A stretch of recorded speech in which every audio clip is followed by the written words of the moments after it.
이번 사연은 안부 전화를 시부모 따로 하라고 강요하며 별거 아닌 일로 소리 지르던 시어머니에게 시원하게 할 말하고 손절했다는 분의 사연인데요. 무슨 일이 있었던 걸까요? 함께 보시겠습니다. 안녕하세요. 결혼한 지 13년 된 아줌마입니다. 지난 결혼 생활 동안 시가에서 상처받은 게 많았지만 꾹 참고 살았어요. 결혼 초기에는 시댁에 가는 것이 좋았고 시어머니와 잘 지냈습니다. 시댁에 필요한 생필품도 택배로 보냈고 마트 새벽 배송으로 여러 가지 식재료도 자주 보내드렸어요. 그런데 지난 코로나 때 아이들 고모가 코로나에 걸려 중환자실에 입원을 했는데 제가 안부 전화를 하지 않았다고 시어머니가 저에게 울고 소리 지르는 사건이 있었습니다. 그런 시어머니 때문에 쌓인 게 많아 공황장애를 앓고 있으며 스트레스를 받으면 민감한 반응이 나타나 약을 줄이지도 못하고 있는 상황이에요. 앞으로도 시어머니에게 연락할 마음이 없으니 남편 보고 알아서 하라고 말한 상태입니다. 남편은 자기 와이프가 시어머니 때문에 마음이 아픈 상태인데 그런 와이프 입장은 헤아려 주지 않고 어머님 입장만 대변하려고 들어서 부부가 아닌 아이들의 부모로만 살아야 하나 싶어 답답해요. 남편에 대해 서술해 보자면 겉으로는 표현하지 않지만 속마음은 따뜻한 사람입니다. 직장에서도 인정받고 있는 성실한 사람이에요. 저희 네 식구는 참 사이가 좋아요. 다만 자기 부모님에 대해서는 이성적인 판단이 불가능한 사람이에요. 시부모님께는 엄청 위하고 잘 해드리려고 하는데 저희 부모님은 나 몰라라 하는 면이 있어요. 공황장애가 오니 너무 힘들어서 이렇게 살다가 죽겠다 싶었고 그동안 쌓아둔 속상한 마음을 남편에게 조금씩 표현하면서 살았어요. 시부모님은 신혼 때부터 저에게 따뜻하게 대해주셨지만 한 번씩 비수를 꽂는 말씀을 하셨는데 제 성격에 문제가 있는 건지 모르겠지만 견디기가 너무 힘들었습니다. 친정엄마는 제가 시부모님께 속상한 말을 듣더라도 항비로 듣고 항비로 흘려라. 속마음과는 달리 거칠게 표현하는 사람도 있으니 네가 어머님의 말을 깊이 생각하지 말고 넘기면 큰 일은 벌어지지 않으니까 그렇게 넘기라고 하시더라고요. 저는 올해 이사 때문에 정신이 없었습니다. 게다가 아이들 고모가 코로나19로 인해 중환자실에 있다가 한 달 넘게 입원하고 퇴원하게 되었어요. 시어머니는 저에게 전화를 하셔서 넌 사람이 어쩜 그럴 수가 있니? 너희 신우가 입원해서 내가 병간호하느라 얼마나 힘들었는데 나한테 전화 한 통 안 할 수가 있어? 라고 소리를 지르셨어요. 그러면서 너희 큰동서는 아버님 드실 반찬 해오고 차려주고 참 잘하던데 너한테 너무 실망이다. 이 말 안 하고 넘어가려고 했지만 내가 이 말을 안 하면 많이 쌓일 것 같아서 얘기하는 거다. 라고 하셨고 시어머니와 통화를 끝내고 나니 눈물이 줄줄 흘러내리더라고요. 근데 고모가 아팠을 때 남편이 어머님과 자주 통화했거든요. 그것도 제가 시켜서 전화를 한 거였는데 그때마다 어머님이랑 통화했습니다. 어머님은 어머님께 전화를 걸지 않은 것에 대해 화가 나고 서운하다고 소리 지르고 우신 거였어요. 앞에 썼듯이 저는 고모가 입원해 있는 동안 이사 준비하느라 정신이 없었어요. 집을 내놓은 상태에서 부동산에서는 시도 때도 없이 전화가 왔고 집 보러 온다는 전화가 오면 집을 치우기에 바빴습니다.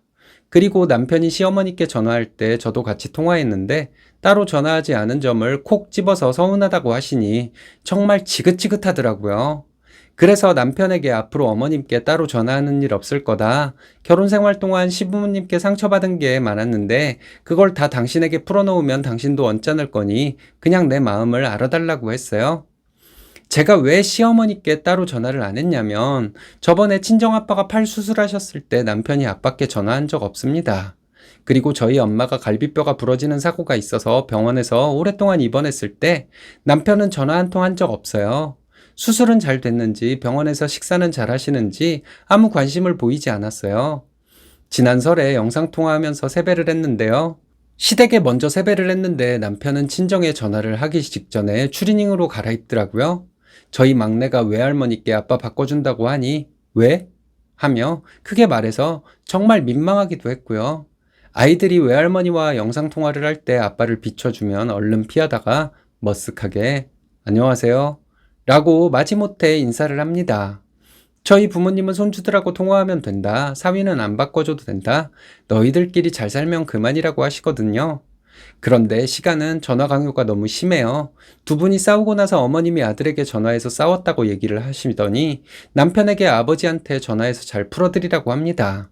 당신들이 싸우고 왜 아들이 화를 풀어드려야 하는 건지 정말 이해가 안 돼요. 그리고 시부모님이 같이 계실 때 어머님께 안부 전화를 드리면 전화 끊고 아버지한테 따로 전화하라고 하십니다. 어머님이 전화기를 아버님한테 넘겨주시면 되는 상황인데 말이죠. 그렇게 따로따로 전화를 받고 싶어 하시는 분들을 저는 이해할 수가 없었습니다.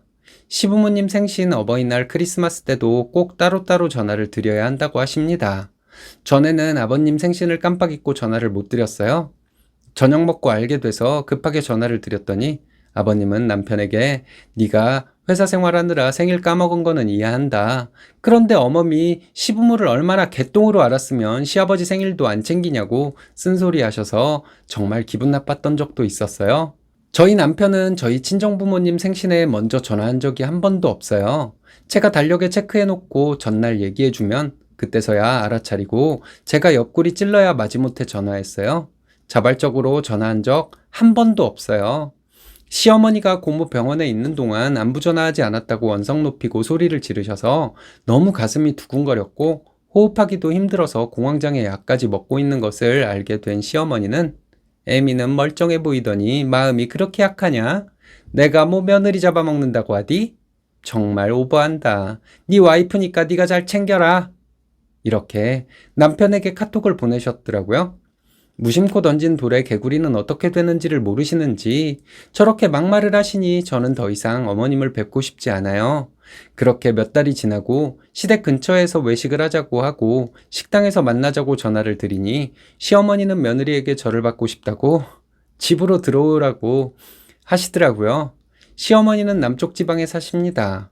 절은 무슨 절을 하나 싶었지만 그쪽 지방에서는 설이 아니어도 부모님을 오랜만에 뵈면 절을 한다고 하더라고요. 암튼 집으로 오라고 하셔서 들어가서 억지로 절을 했더니 저를 위에서 아래로 쓱 훑어보시더니 너 정말 많이 말랐네. 이사하느라 고생했구나. 땡땡이 고모 입원했을 때 네가 나한테 따로 전화 안 해서 정말 많이 화가 나서 너한테 모진 소리 한 거 이제 잊어버려 라고 말씀을 하시더라고요. 그래서 속으로 정말 이해할 수 없는 사람이라고 생각하고 같이 식사하고 왔습니다. 집에 와서 남편에게 우리 얘기 좀 하자고 했더니 남편은 분위기 좋게 식사하고 왔는데 무슨 할 말이 더 있냐고 하더라고요. 나 어머님 안 보고 살고 싶다고 했더니 왜 그러냐고 하더라고요. 어머님이 너무 무섭고 소름 돋아서 상대하기 힘들다고 했어요. 남편은 우리 엄마 늙어서 병들면 네가 같은 여자니까 병수발해야 돼. 네가 아랫사람이니까 서운한 거 털어버리고 우리 엄마랑 잘 지내봐. 라고 하는데 정말 기가 막히더라고요. 병수발할 때 부려먹으려고 자기 엄마랑 잘 지내라고 하는 게 남편인가요? 그래서 우리 아빠가 아프시면 네가 동성이니까 병수발할 거냐고 했더니 그런 이야기를 왜 지금 꺼내냐고 하더라고요. 남편은 결혼했으면 시부모님께 도리를 다 해야 한다. 너는 그것도 안 배우고 시집 왔냐고 하더라고요. 큰형수님은 우리 엄마가 아프시면 잘 모시겠다고 하던데 너는 좋게 대답할 생각이 없냐고 하더라고요. 제가 결혼 초에 시댁에 갔을 때 큰형님네 부부도 와 계셨어요.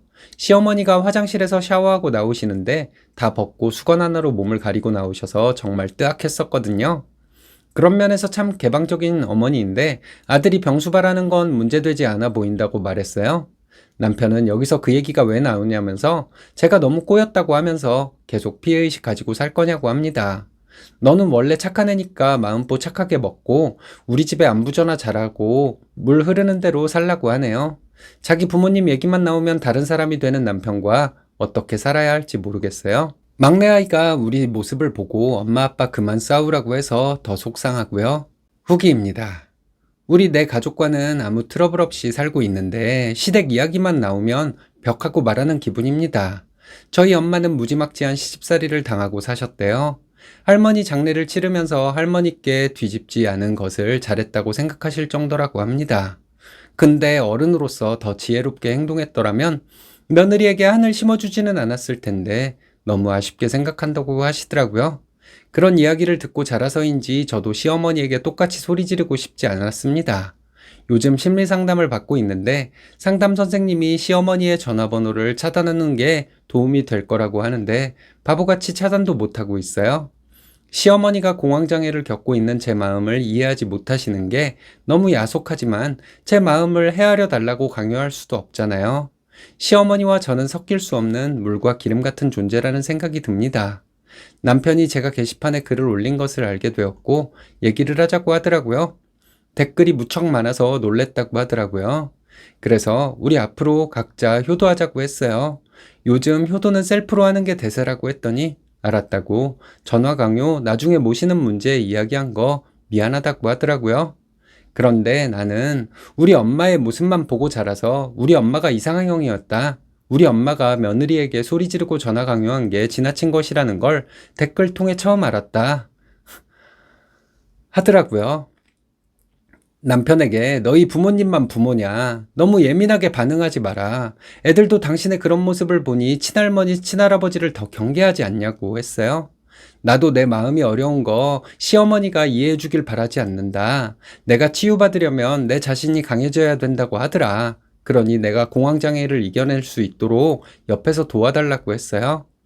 남편이 시댁의 사정을 얘기했더니 시어머니는 노발대발 하셨다고 합니다.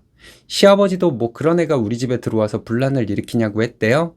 시어머니가 저에게 바로 전화를 하셔서는 아범 말이 사실이냐 하시길래 그렇다고 짧게 대답했어요.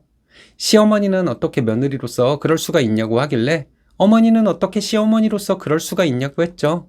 본인이 뭘 잘못했는지 말해보라길래 알아서 잘 생각해보고 충분히 반성한 다음 다시 전화하라고 했습니다. 시어머니는 말을 해줘야 할 거 아니냐 하셨는데 저는 말을 해도 제 말을 외면하고 못 들은 척하는 분이시잖아요. 잘못 없는 것 같으면 그냥 그대로 사세요. 효부 형님 하나로 며느리는 충분하실 거예요. 했더니 말이 없으시길래 전화 끊었어요. 이렇게 시어머니와 통화를 하고 나니 가슴에 얹혀있던 돌덩이가 사라진 것 같은 느낌이었습니다. 남편에게 얘기했고 남편은 옆에서 적극적으로 지지해주겠다고 약속했으니 좀 지켜보려고 합니다. 잘못을 해도 잘못이 없다고 우기는 사람은 방법이 없습니다. 내가 필요 없는 사람이라 그런 거니 가족이라도 손절하는 수밖에는 없겠죠. 굳이 상처받으며 살 수는 없는 거잖아요. 늦게나마 결단 잘 내리셨네요.